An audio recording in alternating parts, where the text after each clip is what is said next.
J'ai envie de vous conter une histoire ce matin qui s'intitule « L'offre de chaque jour ». Une histoire qui est apparue récemment dans La Bonne Semence. Donc, il y a des personnes ici qui vont sûrement reconnaître cette histoire. Lors de persécutions religieuses dans un pays d'Amérique latine, un chrétien s'était réfugié dans un grenier, se cachait derrière un grand tas de branches. Les soldats ont fouillé la maison sans le trouver. Mais ensuite, se sont installés au rez-de-chaussée. Bientôt, la faim se fait sentir et se croyant dans sa cachette, s'est mise à prier que Dieu intervienne. Dieu l'a entendu et chaque jour, une poule entrait par la fenêtre pour pondre un œuf près de lui. Fait remarquable, cette poule ne chantait jamais après la ponte, ce qui aurait inévitablement donné l'alerte. Au bout de 15 jours, les soldats sont partis, le chrétien était délivré. Ce miracle n'est-il pas une touchante manifestation de la bonté de Dieu qui répond aux prières? Pour lui, nos problèmes ne sont ni trop petits, ni trop grands, rien ne le dépasse. Donc, il nous arrive à tous d'avoir besoin de délivrance, de secours, et cela dans des occasions variées. Tout d'abord, comme êtres humains, pécheurs, nous avons besoin d'un sauveur qui nous délivre du jugement de Dieu. Bientôt, nous allons célébrer Noël, puis je me rappelle ce verset d'Écriture, « Il vous est né aujourd'hui, dans la cité de David, un sauveur qui est le Christ Seigneur. » Donc, l'être humain a besoin d'un sauveur. Il se retrouve peut-être ce matin parmi nous des gens qui n'ont pas encore accepté Jésus comme leur sauveur personnel. Qu'attendez-vous? Il est temps, pas juste d'y réfléchir, il est temps d'agir. Jésus est ce sauveur, il a subi le châtiment à notre place sur la croix, lorsqu'il a pris nos péchés sur lui. Puis dans la vie chrétienne de tous les jours, nous avons besoin de lui. Nous sommes invités à prier pour Dieu avec confiance, pour avoir du secours au moment opportun. Puis l'Église primitive faisait d'instantes prières à Dieu, selon Actes 12, verset 5. Donc celui qui n'a pas épargné son propre Fils, mais qui l'a livré pour nous tous, comment ne nous fera-t-il pas don aussi librement de toutes choses avec lui? C'est une promesse qui se retrouve dans Romains 8 et 32. Aujourd'hui, je vais vous entretenir sur un prophète. Mais c'est un prophète qui priait. Il s'appelle Élie, un prophète important dans l'Ancien Testament, tellement important que Jésus l'a accueilli sur la montagne de transfiguration avant sa crucifixion. Donc, Élie, ce n'est pas n'importe qui. Il nous enseigne ce matin l'importance de la prière aussi. Et vous allez voir tantôt. Nous vivons dans un monde où le péché atteint des sommets jamais inégalés, jamais considérés comme possibles auparavant, avec la multiplication des sources de médias. Jamais le péché n'a été autant encouragé. Des experts s'acharnent à nous faire désirer la moindre chose qui pourrait leur faire gagner de l'argent. Vous en savez de quoi? Nos courriels sont remplis de demandes de toutes sortes. Je sais que mes courriels indésirables abondent de choses indésirables, vraiment indésirables, des tentations de toutes sortes. Mais sache ceci, l'Écriture le dit, Paul le dit quand il écrivait à Timothée. 2 Timothée, chapitre 3, les 5 premiers versets. Mais surtout les 5 premiers versets. Mais sache ceci, que dans les derniers jours, il y aura des temps difficiles à supporter, car les gens seront égoïstes, amis de l'argent, vantards, orgueilleux, blasphémateurs, désobéissants à leurs parents, ingrats, infidèles, sans affection, sans esprit d'entente, calomniateurs, sans maîtrise de soi, cruels, sans amour du bien, traîtres, entêtés, gonflés d'orgueil, amis des plaisirs plutôt qu'amis de Dieu, ayant une apparence d'attachement à Dieu sans que la force de l'attachement à Dieu influence leur vie. De ces gens-là, détourne-toi. Aujourd'hui, la famille est attaquée de toutes parts, de tous côtés.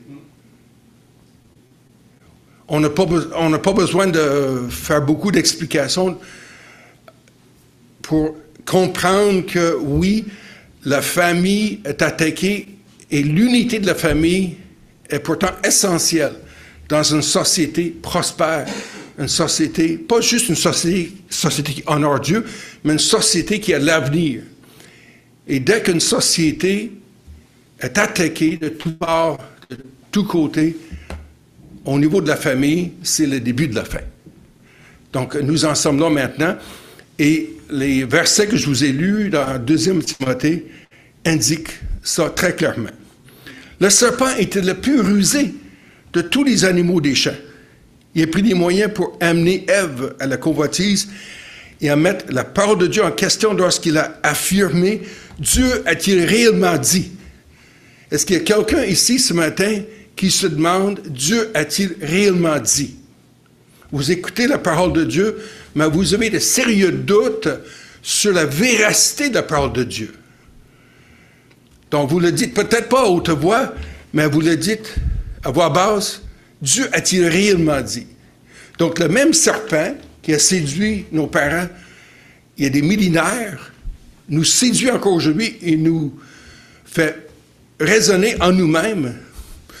La Bible, c'est pas si important que ça. Dernièrement, j'étais avec 2 belles-sœurs lors d'un voyage, puis il y a une de mes belles-sœurs qui a dit « Je ne crois pas la Bible. La Bible, j'en prends puis j'en laisse. » Je voulais qu'elle lise la Bible pour elle-même. Non, je garde ma religion, puis c'est tout. Elle ne veut pas aller plus loin. Elle veut insinuer qu'elle peut faire n'importe quoi. Elle espère un jour arriver au ciel. Mais je lui ai dit clairement, elle n'arrivera pas au ciel comme ça, là. Je lui ai dit clairement qu'elle ne s'en va pas vers le ciel. D'une part, elle n'aime même pas le propriétaire. Donc, quand tu n'aimes pas le propriétaire, comment peux-tu t'attendre un jour être au ciel dans des béatitudes? Si le serpent se serait présenté à Ève, il avait dit « Mangez le fruit défendu et vous irez en enfer. » Elle n'aura pas fait. De même, aujourd'hui, le diable ne dit pas aux gens, il tend une perche, il tend un mensonge. Le Seigneur Jésus a dit que le diable est le menteur depuis le commencement. Donc, ce fut à partir de ce jour-là que le péché est apparu dans l'histoire de l'humanité. Dès lors, il ne cesse de croître. Aujourd'hui, il n'est même plus question de s'interroger sur ce que Dieu a dit. Le simple fait de faire miroiter la beauté d'une chose, ce qu'elle peut nous apporter et combien cela sera bon de la voir est suffisant. Notre société recherche son propre plaisir au point d'agir tout comme elle serait un Dieu. Donc, la Bible nous démontre que le péché est une action qui est contraire à la volonté de Dieu. Puis ça m'amène à parler d'une...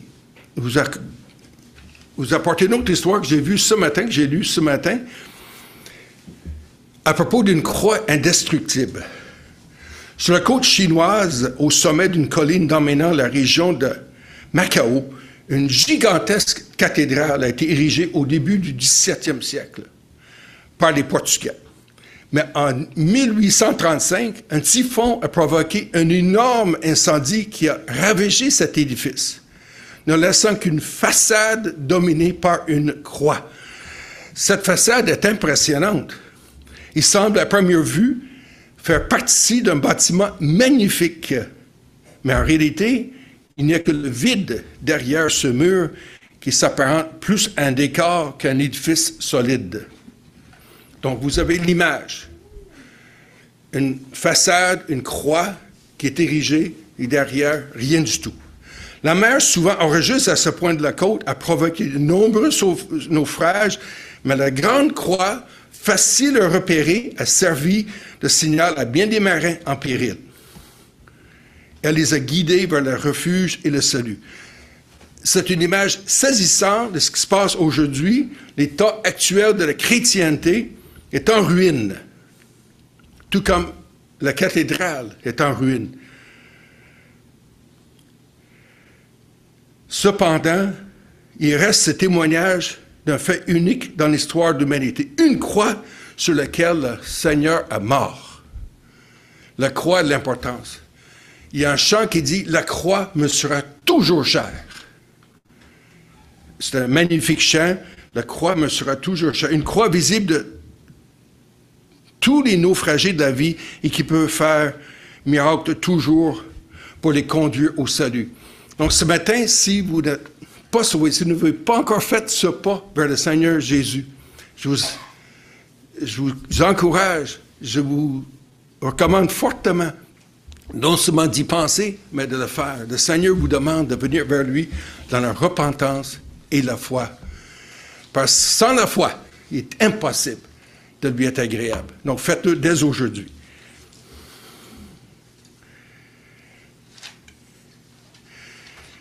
Donc, nous sommes rendus dans le livre des rois. Nous avons vu dernièrement un homme, un prophète, un autre prophète, Jonas. Jonas qui était un prophète désobéissant. Alors, nous avons devant nous un prophète d'un style différent.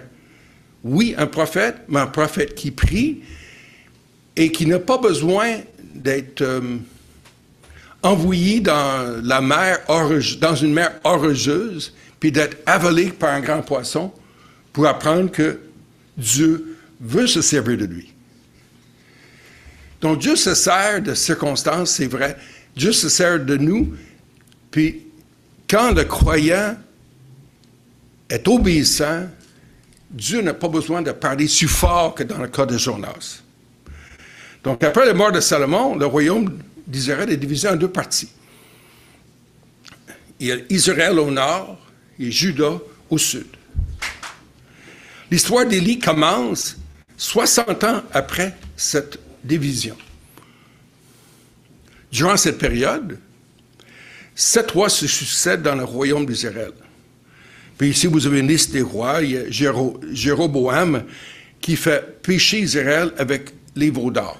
Parce que ceux qui ont lu l'histoire savent que, dans une large mesure, Israël, le parti qu'on appelle Israël, a péché contre le Seigneur. Juda est resté beaucoup plus fidèlement attaché à Dieu durant cette période-là. Nadab fait ce qui est mauvais. Bécha est un meurtrier. Éla est un ivrogne. Zimri est un traître, un assassin.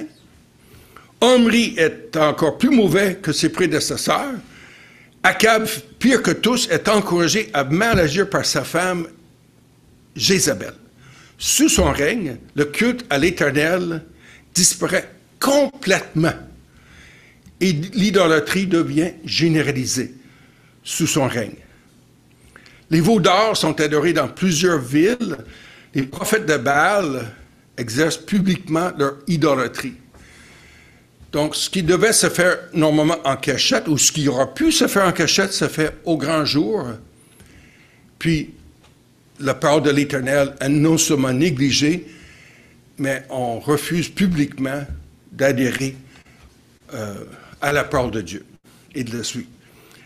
Moïse avait averti pourtant 500 ans auparavant. Gardez-vous de laisser séduire votre cœur, de vous détourner, de servir d'autres dieux et de vous prosterner devant eux. Deutéronome, chapitre 11, verset 16. Puis vous vous rappelez aussi les 10 commandements. Tu n'auras point d'autre Dieu devant ma face. Tiré d'Exode, chapitre 20, verset 3. C'est pas parce qu'Israël ne le savait pas, il savait. On peut savoir des choses, mais ne pas vouloir les mettre en pratique. Le Seigneur dit, heureux celui qui écoute ma parole et qui la met en pratique. Si on fait juste écouter la parole de Dieu et qu'on devienne des auditeurs oublieux, on ne peut pas être heureux. On risque d'être très malheureux. Le roi Akab était du nombre de ceux, ça c'est de 1 Roi 16, était du nombre de ceux qui ont cherché à détourner les croyants du seul chemin qui mène à la vie. Il dit de lui qu'il fit ce qui a mal aux yeux de l'Éternel, plus que tous ceux qui avaient été avant lui, roi d'Israël. Donc, c'est un homme qui est à part. Les autres rois avant lui étaient mauvais, lui est encore mauvais. Il y a encore plus de démons en lui, on peut dire, que ceux qui l'ont précédé. Il l'apprend d'une femme, Jézabel, qui vénérait des dieux païens, des idoles, et il fit comme elle en établissant une maison à Baal, le dieu de la pluie et de la fertilité. Donc, gardez en mémoire que cet homme-là, ce roi-là, avait établi dans ce pays-là le dieu Baal. C'est un dieu dont on entend le nom même dans le Nouveau Testament. Et c'est pour eux le dieu de la pluie et de la fertilité. Il est là jusqu'à se prosterner devant lui et le servir. C'est pourquoi, pour une seconde fois, la parole de Dieu affirme qu'Akab fit pire encore pour irriter l'Éternel, le Dieu d'Israël, que tous les rois d'Israël qui avaient été avant lui. 1 Roi 16, 33. Ça rappelle que le Seigneur Jésus, dans Jean chapitre 3, pour affirmer une chose, pour déclarer qu'une chose était d'une importance capitale, a dit ceci: en vérité, si un homme ne naît de nouveau, il ne peut voir le royaume de Dieu. Donc le Seigneur soulignait des choses à force de répéter. Ici, Dieu souligne ce fait à force de répéter. Mais Dieu va lui donner une gifle en plein visage. On va voir ça dans peu de temps. Élie est un prophète, il vit à Galade. Il annonce au roi Akab qu'il ne pleuvra pas pendant plusieurs années. Qu'est-ce que j'ai dit tantôt? Akab servait le dieu de la pluie et de la fertilité, alors que le prophète Élie annonce tout le contraire, comme si ses projets étaient tout tombés à l'eau. Il dit, l'Éternel est vivant, le Dieu d'Israël, ça c'est Élie qui parle, dont je suis le serviteur.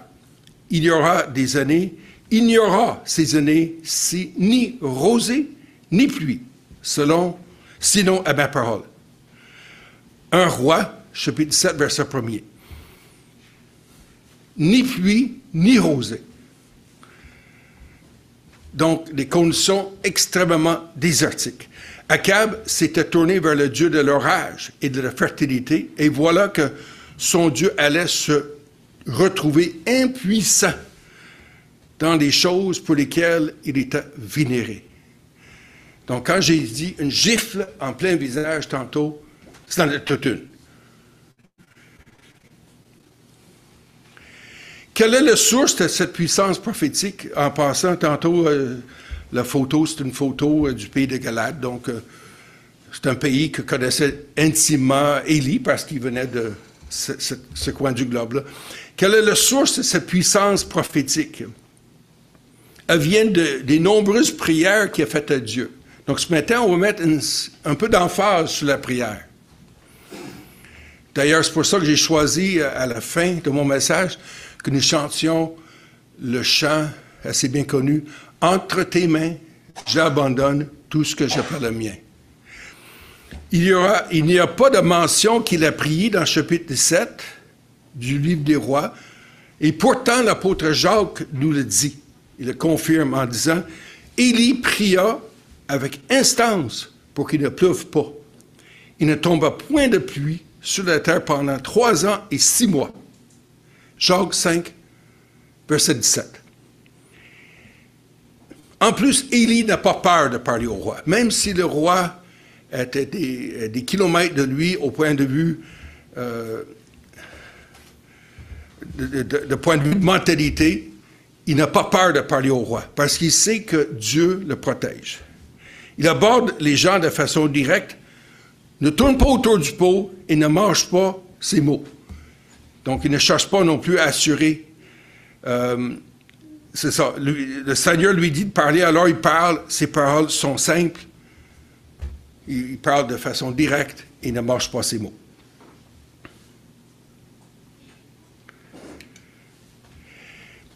Mais quelle est la source de cette puissance prophétique? Je continue dans cette optique-là.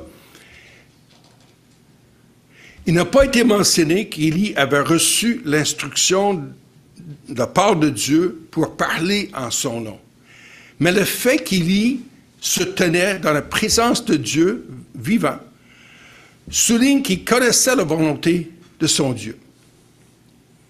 Donc, ça nous amène à considérer comment est-ce qu'on peut connaître la volonté de Dieu. Il y a différentes façons, mais la volonté de Dieu se discerne, entre autres. Ce n'est pas l'unique façon, mais se discerne, c'est grâce à la lecture biblique qu'on peut discerner quelle est la volonté de Dieu qui est sainte, agréable et parfaite. Donc cet homme-là, le prophète Élie, savait qu'il faisait sa volonté en demandant qu'il ne pleuve pas pendant plusieurs années. Donc il y a eu une sécheresse d'une durée de 3 ans et 6 mois. Ceci démontre l'importance pour nous, les croyants, de bien connaître la Bible, la parole de Dieu. Parce que la parole de Dieu, c'est notre guide, n'est-ce pas? Le livre de Jacques affirme qu'Élie était un homme de la même nature que nous. Il est donc un modèle pour nous dans la manière de réagir quand le péché se présente dans nos vies. Donc nous avons à suivre le modèle du prophète Élie et à prier avec instance en saisissant des promesses de Dieu.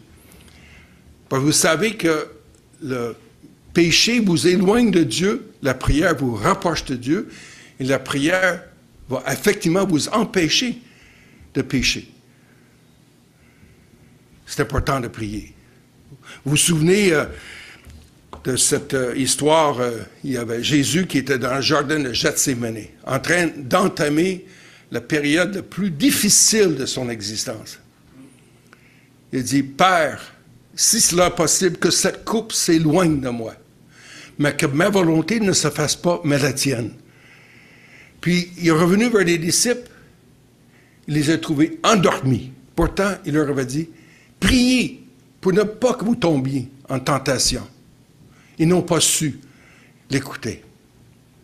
Leurs yeux étaient appesantis par le sommeil, ils se sont endormis.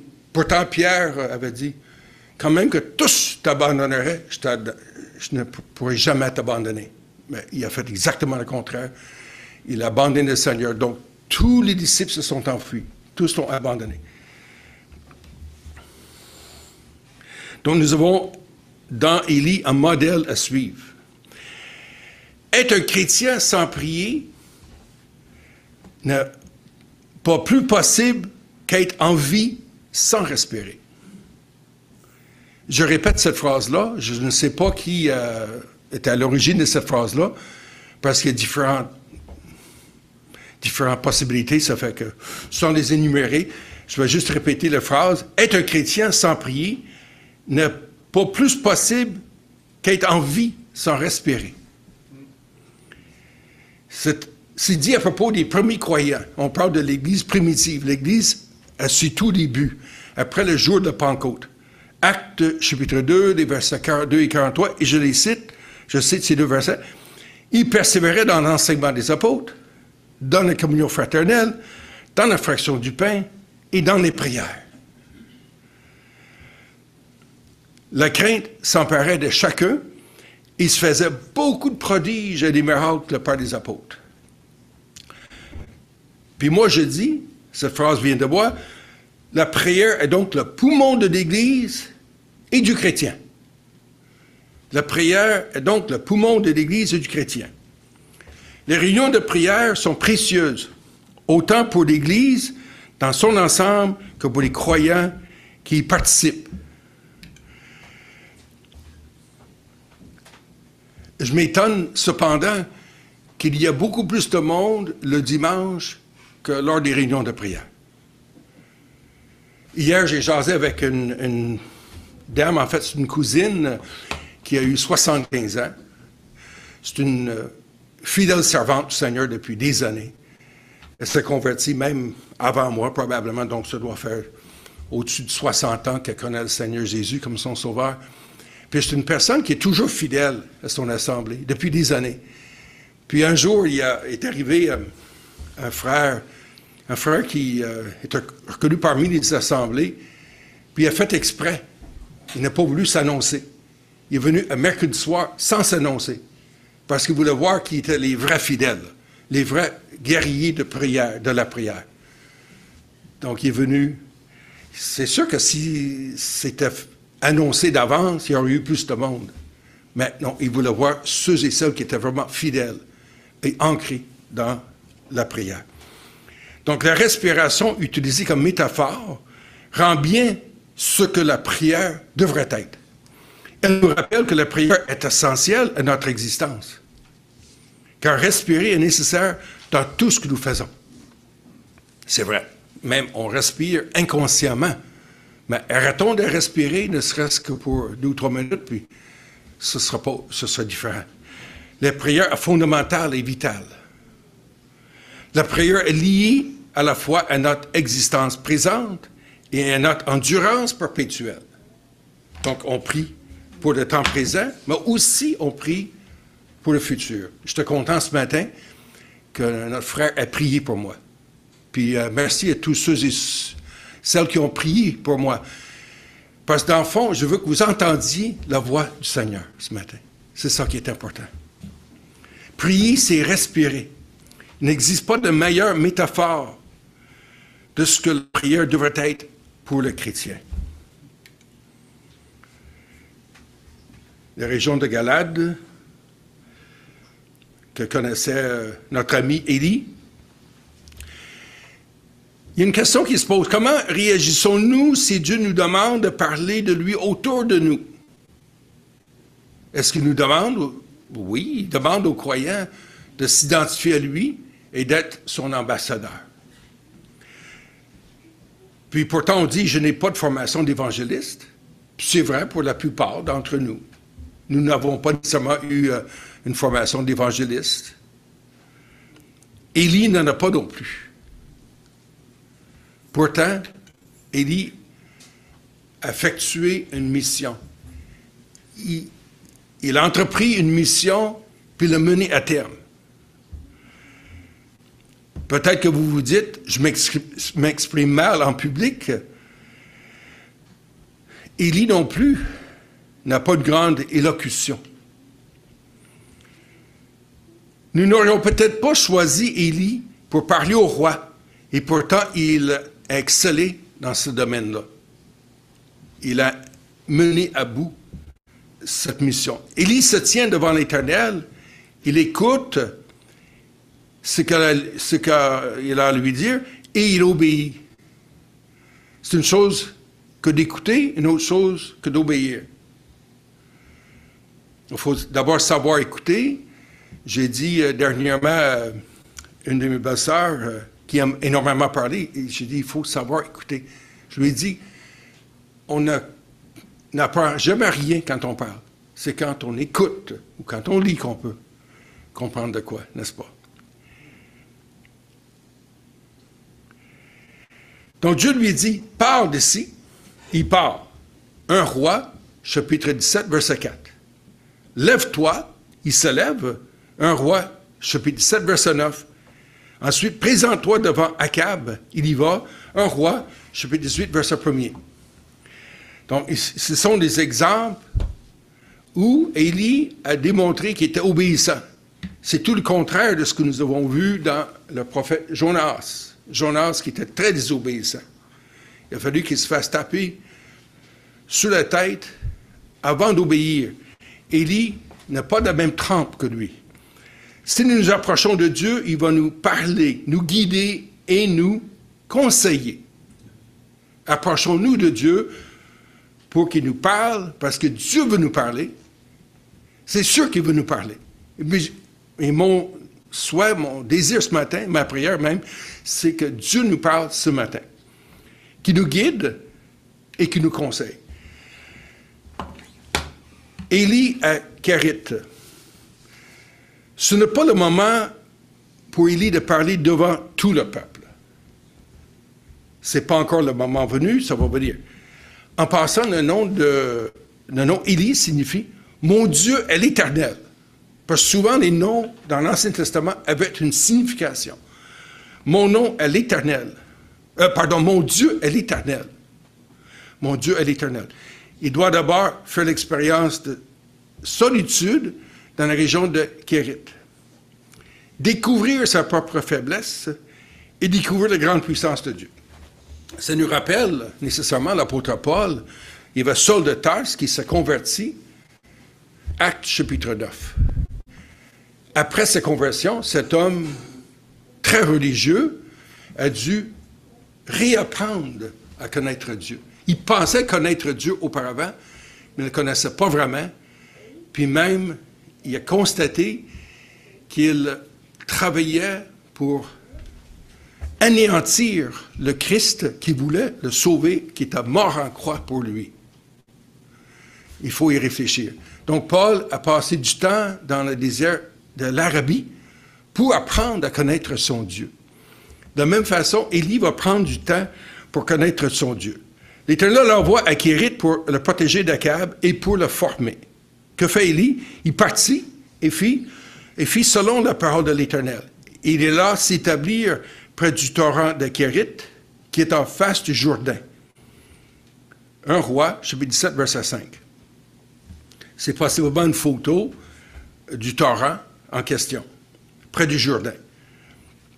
Les corbeaux, ce qui est particulier, c'est la manière qu'il a été nourri. Il n'y a pas de poêle, il n'y a même pas de feu. Il n'a pas fait un feu avec des bûches de bois pour se réchauffer ou pour se faire de la bouffe, mais non. Dieu a pourvu de façon miraculeuse, tout comme Dieu avait pourvu la manne lorsque les enfants d'Israël ont traversé le désert. Là, Dieu ordonne un oiseau impropre. Ce n'est pas un oiseau que les enfants d'Israël devaient consommer. Un oiseau impropre, un corbeau. Ce n'est pas le plus beau des oiseaux, mais un oiseau très intelligent. Les corbeaux lui apportent du pain et de la viande le matin et le soir. Il aurait peut-être pu même timer sa montre, probablement, parce que, d'après moi, les corbeaux devaient arriver toujours à la même heure, chaque fois. Parce que Dieu est un Dieu d'ordre. Durant cette période d'isolement à Kérit, Élie de Tishbite va devenir l'homme de Dieu. Il boit l'eau du torrent pendant un certain temps. Mais au bout d'un certain temps, le torrent fut à sec, car il n'était point tombé de pluie dans le pays, conformément à la prière qu'avait faite Élie auparavant. Donc ça, c'est dans 1 Roi, chapitre 7, verset 7. À Kérit, Élie apprend qu'en toute circonstance, c'est Dieu qui pourvoit à sa nourriture. Le Seigneur nous dit, ne vous inquiétez de rien, mais en toute chose, faites connaître vos besoins à Dieu par des prières et des supplications dans une attitude de reconnaissance. Philippiens 4, verset 6. Nous sommes sûrement mieux nantis qu'Élie. Il n'y a personne ici qui doit mendier, je crois. Mais Dieu veut quand même pourvoir à nos besoins. Et il faut apprendre à compter sur Dieu afin qu'il pourvoie à nos besoins. Parce que souvent, on a des attitudes que, bon, je suis capable d'organiser tout ça. Je n'ai pas besoin de Dieu pour qu'il apporte mon pain quotidien, etc. Ça, c'est une fausse idée. Même si nous avons un compte à banque et tout, le Seigneur veut qu'on dépende de lui. Et il veut nous apprendre à compter sur lui. On exerce un service pour le Seigneur. Ce service est très utile. On est la personne idéale pour l'exercer. Ça se peut bien. Et un jour à l'autre, le Seigneur nous arrête. Le Seigneur a ses raisons et faisons-lui confiance. Donc, ça peut bien aller pendant un certain temps. On exerce un ministère jusqu'à ce qu'on soit obligé, vraiment obligé, d'arrêter le ministère. Ça peut nous agacer, mais le Seigneur est en contrôle. Il sait pourquoi. Si c'est un péché, c'est une chose, mais si on n'a pas péché et que le Seigneur nous arrête, mais il faut s'interroger pourquoi. On a tellement tendance à négliger le temps que le Seigneur met à notre disposition pour réfléchir, pour nous tenir près de lui et pour l'écouter. Donc, comme je l'ai dit tantôt, On n'apprend jamais rien quand on parle, c'est quand on réfléchit, quand on écoute, quand on lit, qu'on peut apprendre de quoi. Le Seigneur veut nous apprendre à compter sur lui et à croître, à grandir dans sa connaissance. Il y a un verset qui dit « croître » ou « croissez dans la grâce et la connaissance de Jésus-Christ ». Ce n'est pas une suggestion, c'est un ordre. Il nous demande de croître. Revenons à Élie, à Sarepta. Il va bientôt être à Sarepta. Donc, le torrent était à sec. Élie reçoit de nouvelles instructions de l'Éternel. Donc, Élie était obéissant. Il attendait que l'Éternel lui dise quoi faire. Donc là, il y a un gros problème. Là. Il ne peut plus boire. Il n'a plus rien parce que ça fait depuis tellement longtemps qu'il y a une sécheresse dans le pays, en Israël, c'est-à-dire que tous les ruisseaux sont probablement à sec. Il dit, lève-toi vers Sarepta, qui appartient à Sidon, et demeure là. Voici, j'ai ordonné à une femme veuve de te nourrir. Un roi 17, verset 9. Donc, il part de l'endroit où il était, il s'en va dans un pays étranger. Dieu a prévu que ce soit une pauvre femme qui nourrisse Élie et non le contraire. Sarepta se trouve dans le pays de Sidon. Aujourd'hui, c'est une ville du Liban. Juste pour vous situer un petit peu. Le foyer du culte de Baal. Donc, il retourne dans un endroit hostile. Vraiment hostile. Hostile parce que lui, il dit, mon nom, c'est l'Éternel. Le nom de mon Dieu, c'est l'Éternel. Et là, il va parmi les gens qui adorent un Dieu étranger, un Dieu qui n'existe pas, mais c'est une idole. Jésus va utiliser cette image pour montrer la grâce de Dieu. Je vous le dis en vérité, il y avait plusieurs veuves en Israël du temps d'Élie, lorsque le ciel fut fermé 3 ans et 6 mois, qu'il y eut une grande famine sur toute la terre. Luc, chapitre 4, verset 25. Oui, il y avait beaucoup de veuves. Dieu aurait pu choisir une autre veuve, donc une veuve qui habitait en Israël. Mais non, il a choisi de l'envoyer encore plus loin. Donc, les voies de Dieu sont insondables. Et on voit que cette femme-là va être équipée pour le recevoir. C'est un fait étonnant, mais elle va être en mesure de le faire. Ça, c'est probablement un coup d'œil sur cette région désertique. Puis un des problèmes, il y a 5 problèmes qui guettent présentement le Liban. Et un des problèmes qui guette présentement le Liban, c'est la désertification. Puis je l'ai vu aussi récemment dans le sud de la Californie. Ça ressemble à peu près à ça. Ça, c'est un coup d'œil sur la ville de Sion,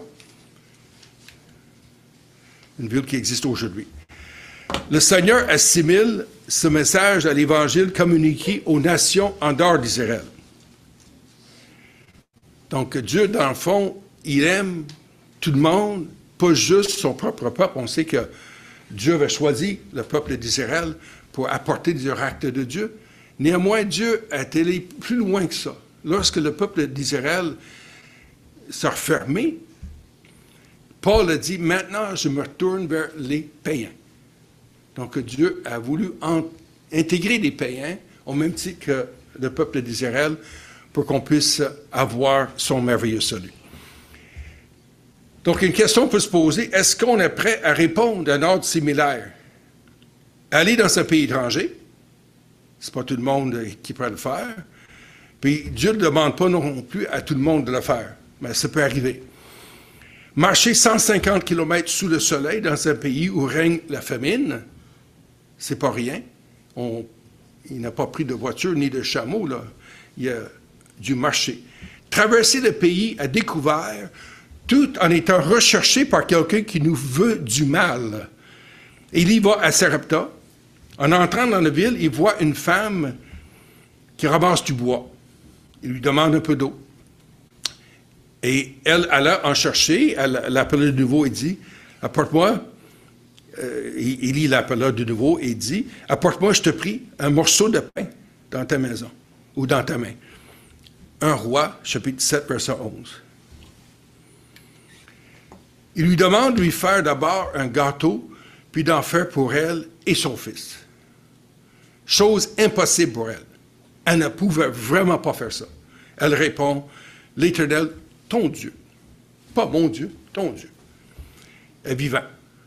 Je n'ai rien de cuit et je n'ai qu'une poignée de farine dans un pot et un peu d'huile dans une cruche. Et voici, je ramasse 2 morceaux de bois, puis je rentrerai, je préparerai cela pour moi et pour mon fils. Nous mangerons, après quoi nous mourrons. Cette désolation, là, c'est grave, c'est sérieux, là. C'est la fin de leur vie, là. Elle ne voit plus de possibilités, plus capable de s'en sortir. Un roi, 17, verset 12. Donc ça, c'est pris textuellement dans le texte biblique. La veuve parle de ton Dieu.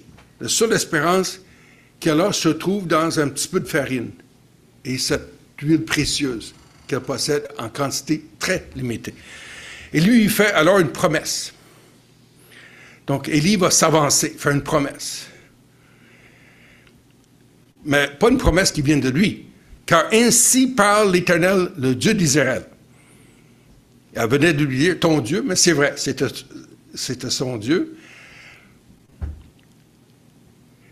Puis son nom, elle savait sûrement ce que signifiait son nom, le nom Élie. Mon Dieu est l'Éternel.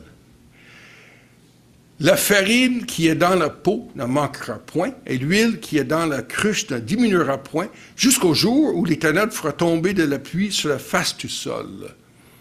1 Roi 17, verset 14. Ces promesses se réalisent. La farine qui était dans le pot ne manqua point, et l'huile qui était dans la cruche ne diminua point, selon la parole que l'Éternel avait prononcée par Élie. 1 Roi 17, verset 16.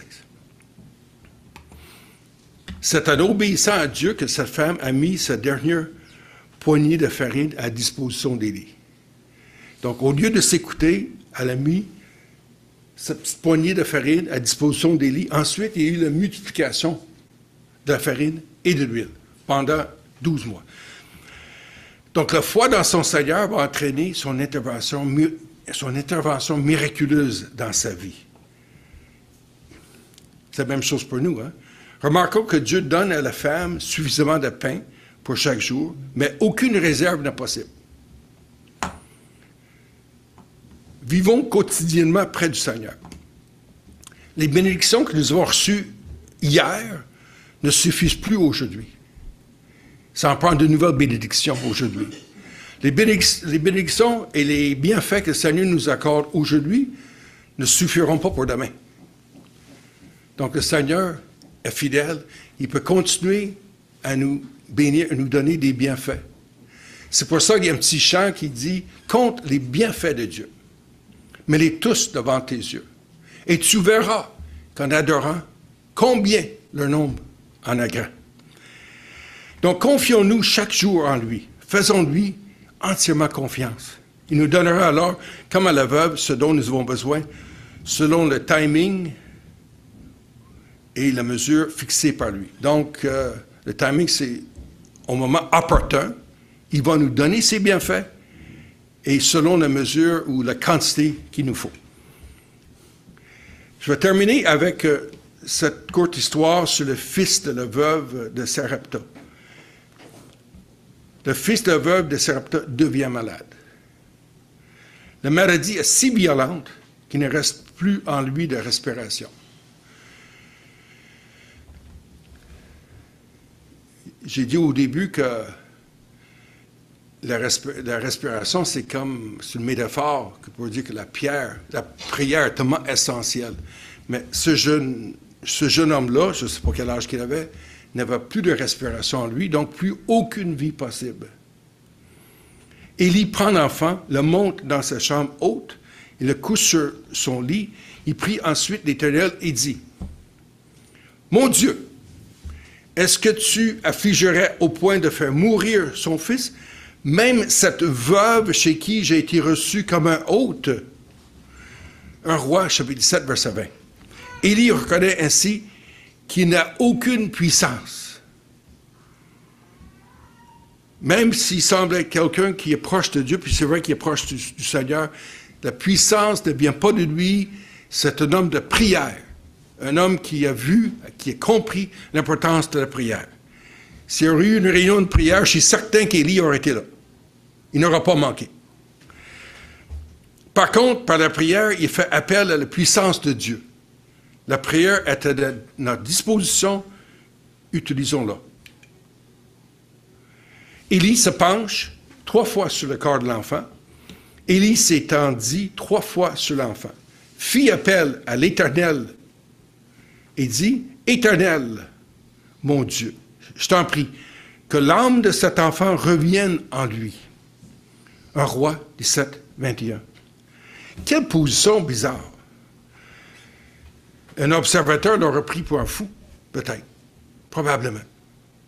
Pourtant, il agissait sous l'impulsion de Dieu. Dieu voulait lui faire comprendre de quelle façon que l'enfant allait être réanimé.